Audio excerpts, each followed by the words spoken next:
Hi guys! So today I'm going to be doing a video on my scoliosis story. When I first found out that I had scoliosis, I could kind of tell something was not quite right because my spine started shivering and that was it curving. But it was just shivering, just randomly my nerves would tingle and it was the most uncomfortable feeling I could have ever felt. It was in 2013 when this started happening. Eventually, my father realized that my spine was popping out of my back just a little bit and it was not the right shape. He knew something was wrong. He scheduled an appointment in Portland, Oregon, where we were staying at the time. We went to the doctor and he was like, yeah, you have scoliosis. It's a C shape. As of right now, it's not that bad. We can get you a brace. The thing was, my father and I were moving like the next day. So a brace was not an option. We moved. Because my curve at the time was only like 20 something degrees, we figured it wasn't that bad. There was other ways we could cure it. So, anything to avoid surgery we were down for. So I didn't get a brace, but I was going to the chiropractor for 6 months. It was a while. I was at the chiropractor and everything seemed fine. It seemed like everything was going perfectly. And then about maybe a year later from doing all that stuff, I went back to the doctors and my curve was 65 degrees. It was bad. It had gotten a lot worse. I was sitting up straight. I was doing things I was supposed to be doing. It was just bad. And it was getting a lot worse. So nothing really helped it. At that point, we were in New Mexico, and we were like, we need surgery. Like, there's no other way around it. Surgery is the only option. Surgery is what I got. We scheduled surgery. Comes around, it's surgery day. So, as terrified as I was, I tried to be strong, but I broke down several times before surgery. I was terrified. Thing with the spinal fusion is it's on your spine. So one mistake and you could be paralyzed, you could die, you could be messed up in a really big way. It could have been really bad. Thank God it wasn't.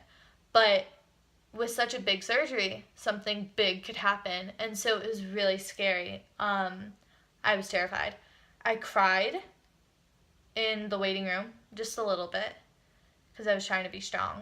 And then we went to the back. And when we were in the back, it ended up being the fact that I might not end up having surgery that day because the paperwork or something wasn't there that day exactly.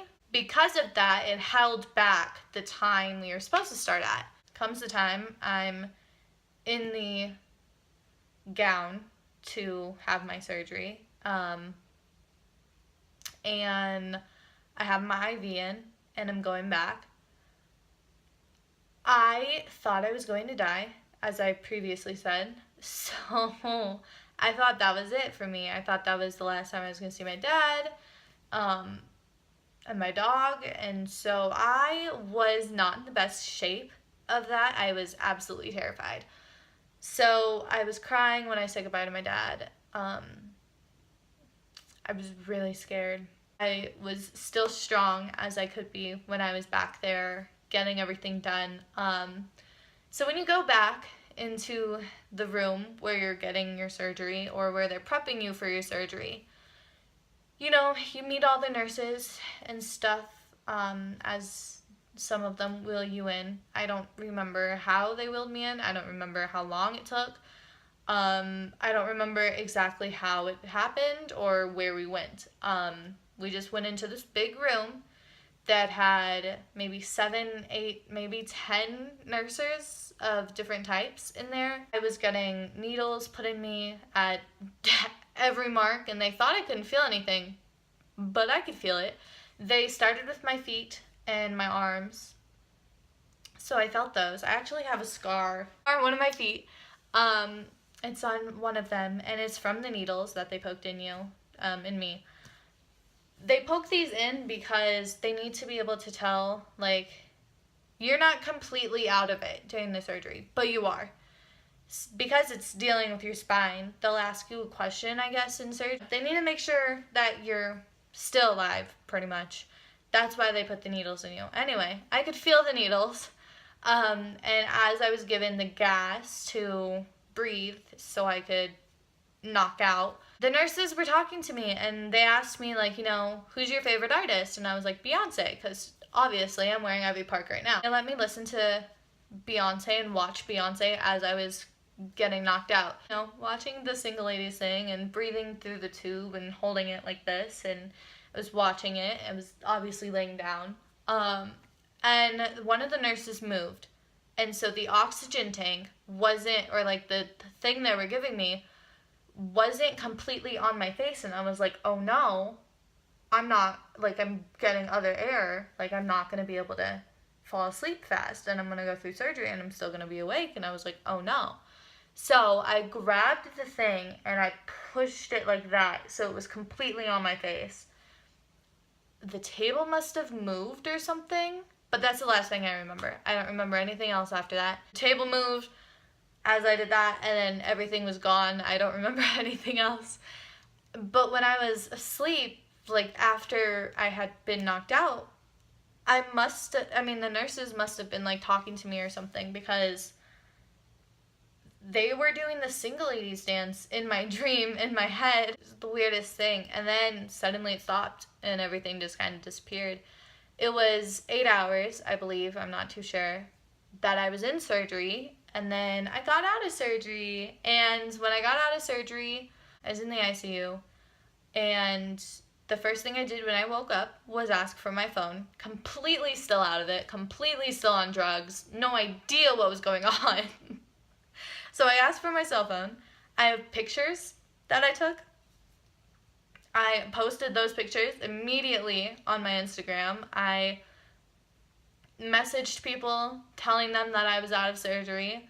I FaceTimed Alyssa and Aaliyah, who you guys have met. No idea what I said. No idea how long I FaceTimed them for.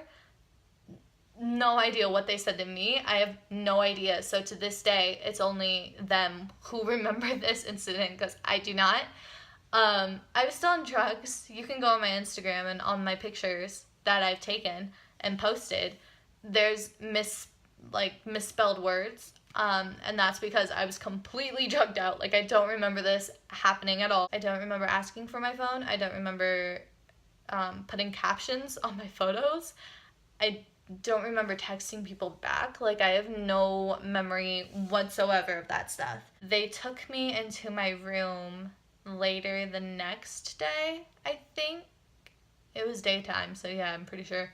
So I went into that room, and then that's when I was able to eat and go to the bathroom for the first time since surgery. And so I was able to go to the bathroom for like the real first time with the help of nurses. Nurses come in during the day and every 30 minutes to an hour talk to you, give you more medicine, ask how you're doing, making sure you're not in pain.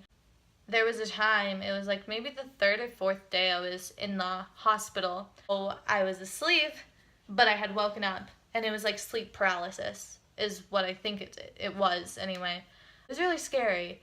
And then I was having like back contractions for a full-on 30 minutes. It was where my back was just like going like this, and it hurt so bad. And I was in so much pain. But eventually it stopped, and I was fine because the nurses came in, they gave me medicine when I was supposed to have it. It was on time, and I was all good. Before you leave the hospital, you have to go to physical therapy to learn how to get out of bed the right way and how to go upstairs and just make sure that you can walk again and do what you're supposed to do. At the time you're supposed to be able to go back to school, I'm homeschooled, so I was doing it online. I couldn't look at the screen. I couldn't read the screen. It hurt me so badly. I couldn't sit up for long periods of time. It hurt. So, yeah, no idea how people are supposed to go back to school at that exact time, because I couldn't do it. So I think I went back to school around 4 months. I was going back to online because I was able to sit up right and do these certain things that I was supposed to be able to do. I was able to, get up and walk around on my own and go to the bathroom on my own. Brushing my teeth was the hardest struggle for so many months because you can't bend down at all for like a long time.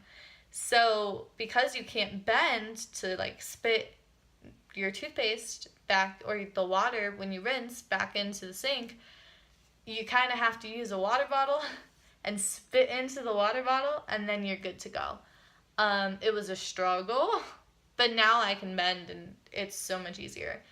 So yeah, at the 6 month, no, actually it was like the 5 month mark, I was back to singing and dancing, just not with, actual bends and performing. I was standing up straight. It was more like ballroom dancing I was doing around my house.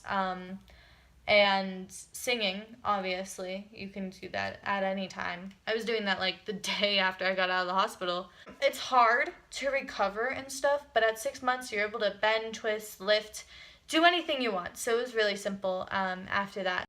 It's a hard process to go through, so anybody who's going through scoliosis, I feel you. This is a lot for us to handle, but remember that you are only giving this journey because you are strong enough to deal with it. So I thank you for watching this. I hope you guys enjoyed. I hope you guys learned more about me. I hope you guys learned more about my story, learned about my back, and learned about what scoliosis is just a little bit. And to those of you who are looking at this video and watching this video for help and guidance in the surgery, feel free to comment below. I will comment back if you are going through this because I understand it.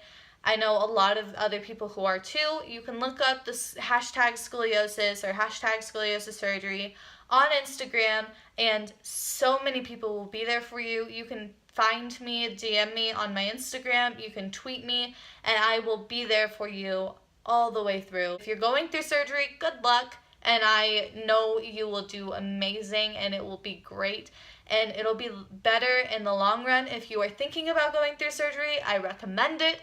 It's actually a great thing. It's very stressful and very scary, but when you're done with it, you never have to worry about it again, so it's great. To those of you who have just been diagnosed and have no idea what scoliosis is, been there.